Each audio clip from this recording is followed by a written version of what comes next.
hindi siya fit. Yung line ng plastic dito, tapos dito pangit. Ito stainless. Alright guys, what's up? Welcome back sa YouTube channel natin. So for today's video, meron tayo itong dalawang UMA na quick throttle. So yan o. So itong sa fake saka original. So ngayon natin alamin natin kung ano yung mga pinagkaiba ng original saka yung fake. So yung price pala ng fake nasa 400, tapos yung original nasa 11. So bali siya times 2 times 3. So tara tingnan natin dito yung yan guys, itong silver yung fake, tapos ito yung original. So baliktad pala. Yung fake walang logo, ay walang yung logo nila ng UMA yan ito wala, yung fake.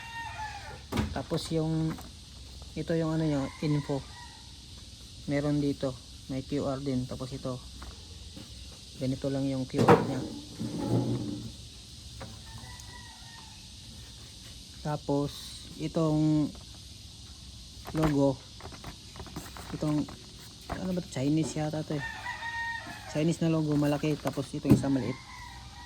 Yan malaki tapos maliit. Tapos yung packaging nya pangit, yung fake, tapos itong original maganda yung pagka nya balot. Tapos sa likod naman yung fake, yung itsura ng parehas lang yung kaso may yung original may manual na kasama. Tapos buksan natin para ma-compare talaga. Ito yung fake silver.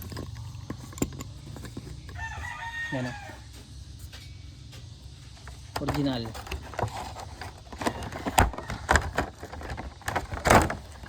Ay, gago.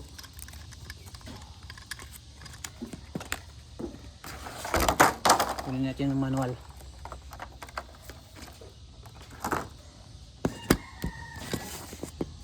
Yan, fake tsaka original. So yung fake para siyang magaan na metal. Maghawak mo pa lang malalaman mo na original ba o hindi. Yan, tapos yan isa. Ito malaman mo yung nya, yung ito yung metal, solid yung nya metal. Sa nut pala, yung nut nya yung nut nya parang siya yung kayang pressure nut yata to ito ordinary lang yan, ordinary. Tapos dito sa likod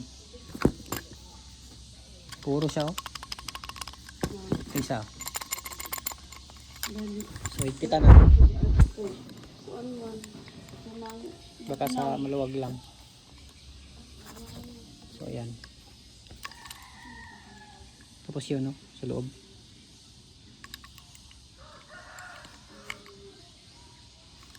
naka siya straight siya dito. Tapos ito yun yan yung manual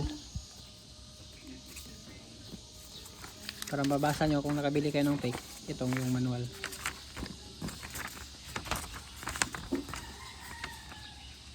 .65 degrees na yung throttle nya yan tapos yung isa yung standard, yung mga stock na throttle 80.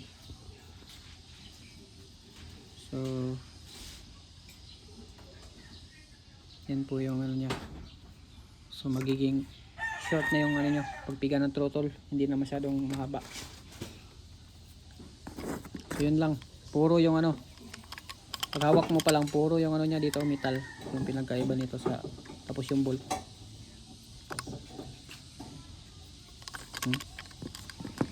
Ito isa parang ano, plastic.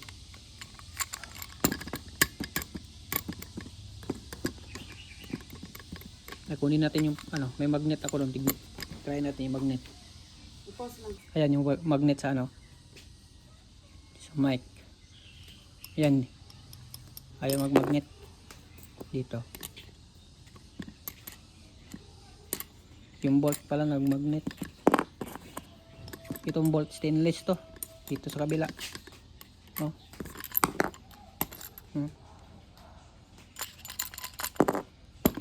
Ito stainless, oh, ayaw. Ay, kunti lang pala. So yun lang, medyo malaki pala, kunti.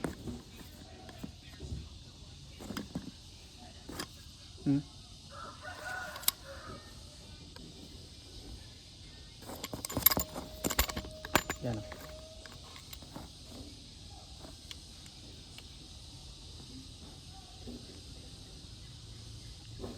Ang pangit pagkakaano. Dito sa taas, oh, tignan niyo flat. Dito hindi. Oh.